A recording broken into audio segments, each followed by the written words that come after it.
It's understandable for some reason. The leaders of the parties are MSPs. I think people understand that. But could they not have had a different format, bearing in mind this is a Westminster election? Well, as always, there's a shadow election going on in Scotland, something slightly different to the rest of the UK, and that's part of the reason for that the debate taking part last night. They want the leaders of the Scottish parties to be out and making the case. You could, of course, as you say, have the most senior MPs representing each party, which at this point would still technically be Douglas Ross, the leader of the Scottish Conservatives. That's the other quirk of last night, that Douglas Ross, the Scottish Tory leader, and Sarwar, the Scottish Labour leader, and John Swinney, the SNP leader and First Minister, have all been MPs in the varying degrees of recent past. Yeah. The only one on the panel who hadn't been is Alex Cole-Hamilton. But yeah, it was a chance for the Scottish leaders to try and set out their pitch for why voters north of the border should back their parties. But as always, again, that little twist, it fell into discussing quite a lot of issues that are not at stake in this election, including the NHS and education in Scotland, which are fully devolved to Holyrood. Yeah, and so presumably it's about vision, like you say, and it's about trying to set out the successor otherwise of the party. Because presumably Anna Sarwar comes in with Labour looking very solid, and John Swinney comes in on a wobble. Well, John Swinney probably needed to score a win in last night's debate to turn the tide slightly for the SNP and get some momentum behind his leadership and his party. And to be frank, he didn't quite do that. He didn't have a bad debate, John Swinney, but neither did he manage to score any wins. And what it really showed was that this election and these TV debates, whether they're in Scotland, whether they're across the UK, are going to be tough for the leaders of incumbent parties. Yeah. That went for John Swinney defending the SNP's record over the last 17 years. It went for Douglas Ross, who looked very uncomfortable, not even really defending the Conservatives' record. He threw Boris Johnson under a bus for parties. He threw Liz Truss under a bus for her fiscal event. And Anas Sarwar the whole time just basically put up his gloves um, and got through it unscathed, which is all he needed to do. Yeah, and it's such a good point that because we've got a leaders debate with Rishi Sunak and Keir Starmer, and when the polls for the SNP, we'll get to that in a second, are awful. That MRP poll is terrible for the SNP. But I presume it's the model for Starmer will be just don't do anything awful, don't fall over, don't shout at someone. Rishi Sunak will be in the Swinney position.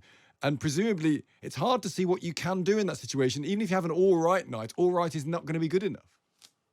Well, again, that was the thing. I think I read Keir Starmer saying he was going to be prosecutorial in tonight's debate, and you can see that. You can see certainly that was the approach at some points taken by Anas Sarwar, who was particularly aggressive towards Douglas Ross and the Conservatives' record in government. And when you're on the other side, as you say, you can try your best. Douglas Ross had a decent opening to the debate, scored some not bad hits, primarily again on John Swinney by using the same tactics that would have been used against himself.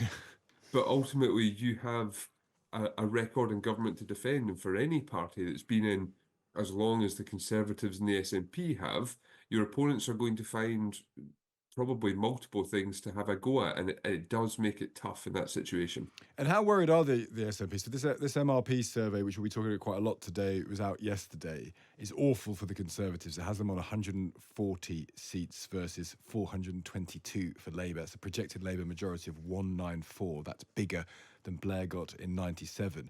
It's very good for the Lib Dems. They more than quadrupled their seats.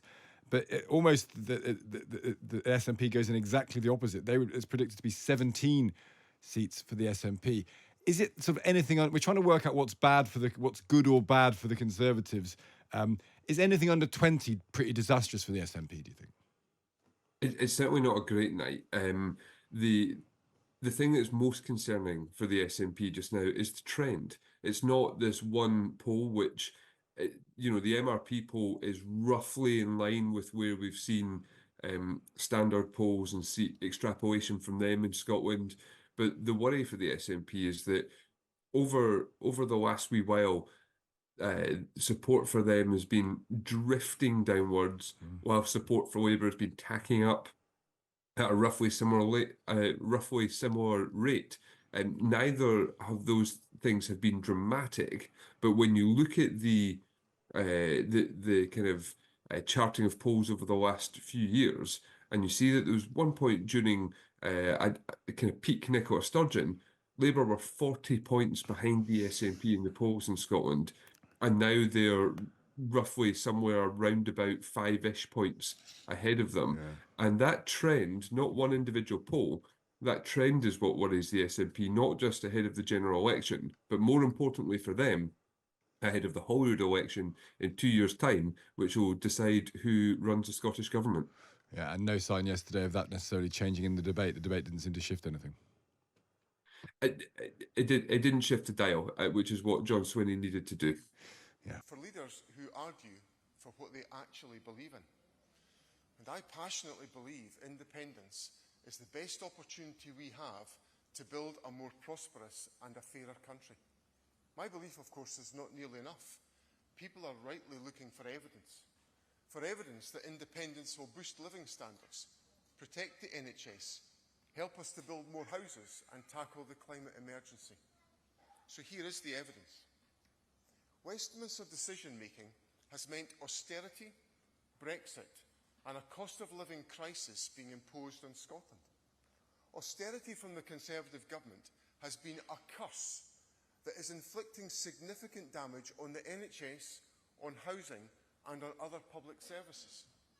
Brexit alone, a product of Westminster decision-making, has wiped billions from the Scottish economy compared to EU membership.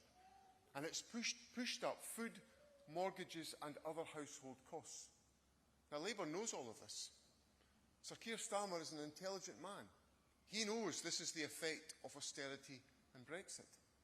But he's still willing to impose all that damage on Scotland, whatever the cost, so that he can win power.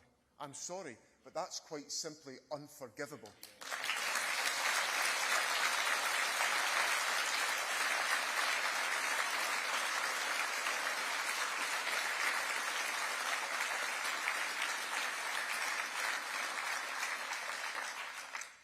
It doesn't have to be that way.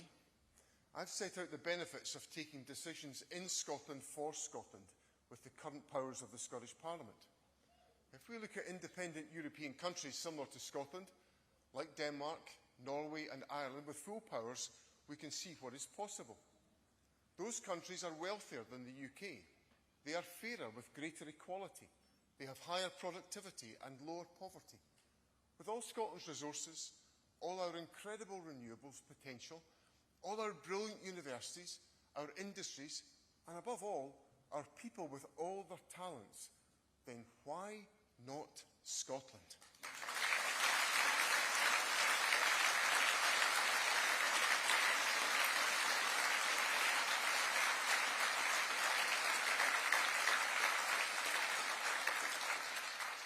I can no more turn my back on that evidence than I can on my core political beliefs. No one is suggesting that we can match that performance overnight. But given the UK is moving so badly in the wrong direction, I would be failing in my duty to guide and nurture our country if I did not set out what I believe is a better future for Scotland. So at this election, my priority is to protect Scotland. Let's ensure the decade of destructive decisions at Westminster is never again visited upon the Scottish people.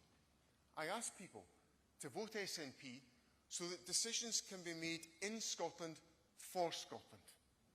Let me finish by setting out what my leadership is all about. I believe in bringing people together. 3 weeks in, I've already done that in this wonderful party of ours. I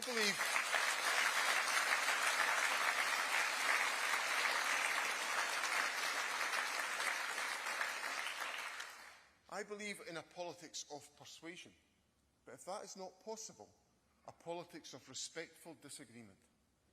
I believe in our wonderful, diverse, inspiring country, that everyone should have a chance to get on in life, that we will achieve more for the common good if we draw together the talent that lives in all of our communities. At this election, it is those principles that will guide my approach. So I'm asking people to vote SNP to remove the Tories from government. I'm asking people to vote SNP to put Scotland's interests first. I'm asking you to work with me in a strong, unified team to encourage people to vote for a future made in Scotland for Scotland. Thank you very much.